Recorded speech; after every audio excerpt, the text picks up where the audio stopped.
Hello friends, ಇವತ್ತು ನಾನು ಕಚೋರಿ ಮಾಡ್ತಾಯಿದ್ದೇನೆ. ಕಚೋರಿ ಮಾಡಲಿಕ್ಕೆ ಒಂದು ಮಿಕ್ಸಿ ಜಾರ್ಗೆ ನಾನು ಒಂದು 4 ಮೆಣಸಿನಕಾಯಿ, ಒಂದು 1/4 ಇಂಚಷ್ಟು ಹಸಿ ಶುಂಠಿ, ಆನಂತರ ಒಂದು ಸ್ವಲ್ಪ ಕೊತ್ತಂಬರಿಯನ್ನು ಮಿಕ್ಸಿ ಮಾಡ್ಕೊಳ್ತಿದ್ದೇನೆ. ಅದಲ್ಲದೆ ಕೆಲವೊಂದು ಮಸಾಲೆ ದಿನಸು ಹಾಕ್ಕೊಳ್ಬೇಕು. ಆನಂತರ ಈ ಕಡೆ 1 ಕಪ್ಪಷ್ಟು ಬಟಾಣಿಯನ್ನು ನಾನು ಬೇಯಿಸ್ಕೊಂಡು ಇಟ್ಕೊಂಡಿದ್ದೀನಿ. ನಾನು ಹಸಿ ಬಟಾಣಿ ಇದನ್ನು ಒಂದು 5 ನಿಮಿಷ ಬೇಯಿಸ್ಕೋಬೇಕು. ಹಸಿ ಬಟಾಣಿ ಕಚೋರಿ. ಸೊ ಇನ್ನೊಂದು ಕಡೆ ಒಂದು ಬಾಣಲಿ ಇಟ್ಕೊಂಡು ಅದಕ್ಕೆ ಒಂದು ಟೀ ಸ್ಪೂನಷ್ಟು ಕೊತ್ತಂಬರಿ ಬೀಜ, ಒಂದು 1/4 ಟೀ ಸ್ಪೂನು ಮೆಣಸು, 1 ಟೀ ಸ್ಪೂನಷ್ಟು ಜೀರಿಗೆಯನ್ನು ಹಾಕಿ ಸ್ವಲ್ಪ ಫ್ರೈ ಮಾಡ್ಕೋಬೇಕು. ಸ್ವಲ್ಪ ಫ್ರೈ ಆದ ನಂತರ ಒಂದು ಸ್ವಲ್ಪ ಸೋಪಿನ ಕಾಳು ಹಾಕ್ಕೋಬೇಕು, 1 ಟೀ ಸ್ಪೂನು. ಅದೆಲ್ಲ ಫ್ರೈ ಆದಮೇಲೆ ಈ ಒಂದು ಮಿಕ್ಸಿ ಜಾರ್ಗೆ ಹಾಕ್ಕೊಂಡು ಅದನ್ನು ಗ್ರೈಂಡ್ ಮಾಡ್ಕೋಬೇಕು. ಇದು ಮಸಾಲ, ಕಚೋರಿ ಮಸಾಲ. ಈ ಕಡೆ ಒಂದು ಪ್ಯಾನ್ ಇಟ್ಕೊಂಡು ಅದಕ್ಕೆ ಮಸ್ಟರ್ಡ್ ಆಯಿಲು ಆರೋಗ್ಯಕ್ಕೆ ತುಂಬ ಒಳ್ಳೆಯದು. ಸೊ ಈ ಮಸ್ಟರ್ಡ್ ಆಯಿಲು 1 ಟೇಬಲ್ ಸ್ಪೂನಷ್ಟು ಹಾಕ್ಕೊಂಡಿದ್ದೀನಿ. 1 ಟೇಬಲ್ ಸ್ಪೂನಿನ ಕಡಿಮೆ ಸ್ವಲ್ಪ ಹಿಂಗೆ ಹಾಕ್ಕೊಂಡು ಗ್ರೈಂಡ್ ಮಾಡಿರ್ತಕ್ಕಂಥ ಮಸಾಲೆಯನ್ನು ಹಾಕ್ಕೊಳ್ತಾ ಇದ್ದೀನಿ. ಅದು ಮಸಾಲೆ ಆಲ್ರೆಡಿ ಎಲ್ಲ ಫ್ರೈ ಆಗಿರೋದ್ರಿಂದ ಇದಕ್ಕೆ ತಕ್ಷಣ ನಾನು ಬೇಯಿಸಿರ್ತಕ್ಕಂಥ ಒಂದು ಬಟಾಣಿ ಕಾಳುಗಳನ್ನ ಹಾಕ್ಕೊತೀನಿ. ಬಟಾಣಿ ಕಾಳು ಹಾಕ್ಕೊಂಡು ಒಂದು 10 ಸೆಕೆಂಡಷ್ಟು ಫ್ರೈ ಮಾಡಿ, ಆನಂತರ ಒಂದು ಕಲ್ಲು ಅಥವಾ ಸ್ಮ್ಯಾಶರಿಂದ ಆ ಒಂದು ಬಟಾಣಿಗಳನ್ನ ಸ್ವಲ್ಪ ಸ್ಮ್ಯಾಶ್ ಮಾಡ್ಕೊಳ್ಬೇಕು. ಸೊ ಈ ಥರ ಒಂದು ಕಲ್ಲಿಂದ ಅದನ್ನು ನಾನು ಸ್ಮ್ಯಾಶ್ ಮಾಡ್ಕೊಳ್ತಾ ಇದ್ದೀನಿ.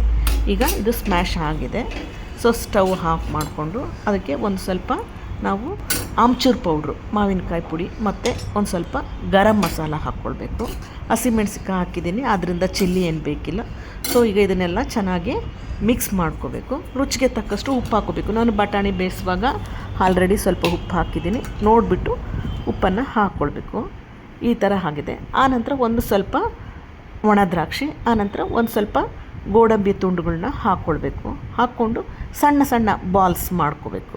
ಈ ಕಚೋರಿಯಲ್ಲಿ ಇಡಲಿಕ್ಕೆ ಸಣ್ಣ ಬಾಲ್ಸು, ಪರೋಟದಲ್ಲಿ ಇಡ್ಲಿಕ್ಕಾದರೆ ದಪ್ಪ ಇರುತ್ತೆ.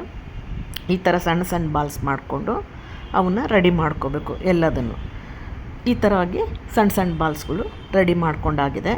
ಈಗ ನಾನು ಒಂದು ಪರಾತದಲ್ಲಿ 2 ಕಪ್ಪಷ್ಟು ಗೋಧಿ ಹಿಟ್ಟು ಹಾಕ್ಕೊಂಡಿದ್ದೀನಿ. ಆನಂತರ 2 ಕಪ್ಪು, ಆನಂತರ ಈ ಸಣ್ಣ ಚಿರೋಟಿ ರವೆ ಬರುತ್ತಲ್ವ, ಅದನ್ನು ಒಂದು 2 ಟೀ ಸ್ಪೂನ್ ಹಾಕ್ಕೊಳ್ತೀನಿ. 1 ಕಪ್ಪಿಗೆ 1 ಸ್ಪೂನ್ ಥರ ಹಾಕ್ಕೊಳ್ಬೇಕು. ಆನಂತರ ಒಂದು 2 ಟೀ ಸ್ಪೂನಷ್ಟು ಗೀ ಹಾಕ್ಕೋಬೇಕು. ಜಾಸ್ತಿ ಹಾಕ್ಕೊಂಡ್ರೆ ಚೆನ್ನಾಗಿರಲ್ಲ. ಸೊ 2 ಸ್ಪೂನ್ ಹಾಕ್ಕೊಂಡ್ರೆ ಸಾಕು. ನಂತರ ಸ್ವಲ್ಪ ರುಚಿಗೆ ತಕ್ಕಷ್ಟು ಉಪ್ಪನ್ನು ಹಾಕಿ ಗಟ್ಟಿ ಕಲಿಸ್ಕೋಬೇಕು. ಆಮೇಲೆ ಅರ್ಧ ಟೀ ಸ್ಪೂನು ಓಂಕಾಳು ಅಥವಾ ಅಜ್ವಾನ ಹಾಕಿ ಈ ಥರ ಗಟ್ಟಿಯಾಗಿ ಕಲಿಸ್ಕೋಬೇಕು. ಹಿಟ್ಟನ್ನು ಸ್ವಲ್ಪ ಗಟ್ಟಿ ಇದ್ರೇ ಚೆನ್ನಾಗಿ ಬರುತ್ತೆ. ಈ ಥರ ಕಲಿಸ್ಕೊಂಡು ಒಂದು 10 ನಿಮಿಷ ನೆನೆಸಿಟ್ಕೋಬೇಕು ಬಟ್ಟೆ ಮುಚ್ಚಿ.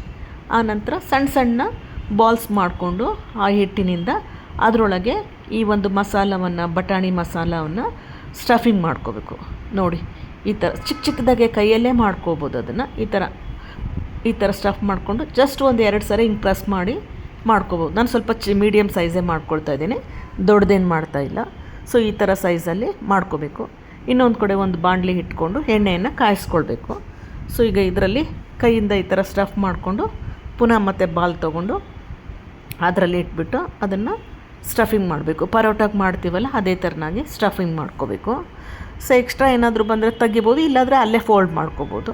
ಈ ಥರ 2 ಸರಿ ಅಂಗೈಯಲ್ಲಿ 2 ಸರಿ ಪ್ರೆಸ್ ಮಾಡಿ ಇಟ್ಕೋಬೇಕು. ದೊಡ್ಡದು ಬೇಕಂದರೆ ಸ್ವಲ್ಪ ದೊಡ್ಡದು ಮಾಡ್ಕೋಬೋದು, ಇಲ್ಲಾಂದರೆ ಚಿಕ್ಕದಾಗಿ ಈ ಥರ ಮಾಡ್ಕೋಬೇಕು. ಎಲ್ಲವನ್ನು ಈ ಥರ ಮಾಡ್ಕೊಂಡ ನಂತರ ಎಣ್ಣೆ ಕಾದಿದೆಯಾ ಅಂತ ನೋಡಿಕೊಂಡು ಎಣ್ಣೆ ಬಿಸಿ ಆದಾಗ ಅದನ್ನು ಫ್ರೈ ಮಾಡ್ಕೋಬೇಕು. ಬಟ್ ಈ ಕಚೋರಿನ ಯಾವಾಗಲೂ ತುಂಬ ಮೀಡಿಯಮ್ ಫ್ಲೇಮಲ್ಲಿ ಫ್ರೈ ಮಾಡಬೇಕು. ಏಕೆಂದರೆ ಅದು ಸ್ವಲ್ಪ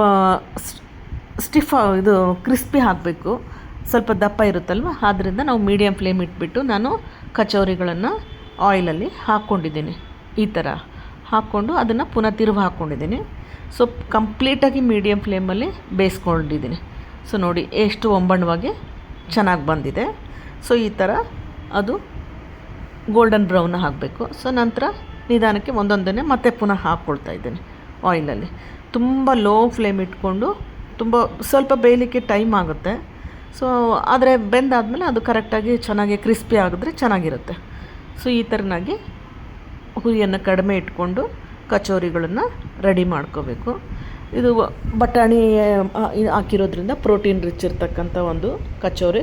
ಸೊ ಈಗ ಕಚೋರಿ ಎಲ್ಲವೂ ರೆಡಿ ಆಗಿದೆ. ನಾನು ಪ್ಲೇಟಿಗೆ ಟ್ರಾನ್ಸ್ಫರ್ ಮಾಡ್ಕೊಳ್ತಾ ಇದ್ದೇನೆ ಎಲ್ಲವನ್ನು. ನೋಡಿ ಯಾವ ಥರ ಕಲರ್ ಆಗಿದ್ದಾವೆ, ಹೊಂಬಣ್ಣವಾಗಿದ್ದಾವೆ. ಸೊ ಈ ಥರ ಟೇಸ್ಟಿಯಾಗಿರ್ತಕ್ಕಂಥ ಒಂದು ಬಟಾಣಿ ಕಚೋರಿ ರೆಡಿ ಆಗಿದೆ. ಸೊ ಪ್ಲೇಟಲ್ಲಿ ಸಾಸು, ಮೊಸರು ಮತ್ತು ಸ್ವಲ್ಪ ಚಾಪ್ಡ್ ಆನಿಯನ್ಸು ಎಲ್ಲ ರೆಡಿ ಇದೆ. ನಾವು ಪ್ಲೇಟಿಗೆ ಇದು ಮಾಡಿದ್ರೆ ಸೌಂಡ್ ಬರ್ತಾಯಿದೆ. ಸೊ ನೀವು ಈ ಥರನಾಗಿ ಕಚೋರಿಯನ್ನು ಬಟಾಣಿಯಿಂದ ಮಾಡಿ ಟೇಸ್ಟ್ ಮಾಡಿ ನೋಡಿ, ಲೈಕ್ ಮಾಡಿ, ಶೇರ್ ಮಾಡಿ. ಬಾಯ್ ಬಾಯ್, ಥ್ಯಾಂಕ್ ಯು.